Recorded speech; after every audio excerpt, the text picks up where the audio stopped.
স্বস্তি ফিরছে না নিত্যপণ্যের বাজারে। ঈদের আগে ডাবল সেঞ্চুরি পার করল ব্রয়লার মুরগির। সপ্তাহের ব্যবধানে মিনিকেট চালের দাম বেড়েছে ৫ থেকে ৬ টাকা। সবজিতেও নেই স্বস্তি। মফিউর রহমানের রিপোর্ট।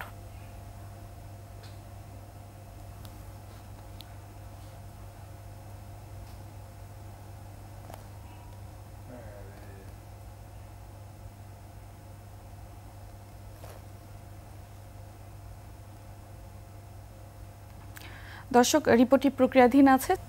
দর্শক, এর আগে বাজার পরিস্থিতি নিয়ে যেমনটি বলছিলাম, রিপোর্টটি এতক্ষণ আমাদের হাতে ছিল না, এখন এসে পৌঁছেছে। আমরা চলে যাচ্ছি সরাসরি সেখানে।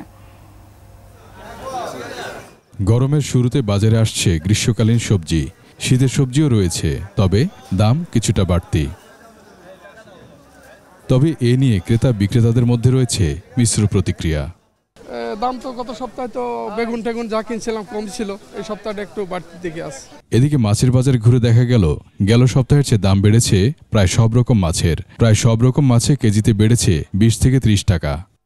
মাছের বাজারটা আজকে একটু সামান্য বাড়তি, এই কয়েকদিন স্বাভাবিক ছিল।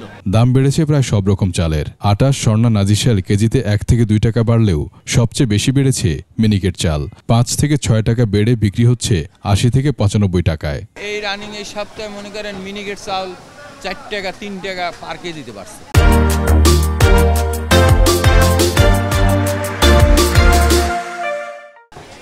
এবং ২৮ চালও ২ টাকা ১ টাকা করে বাড়ছে। সরবরাহ স্বাভাবিক হয়েছে সয়াবিন তেলের। ৫ লিটার সয়াবিন তেল বিক্রি হচ্ছে ৮৫০ টাকায়।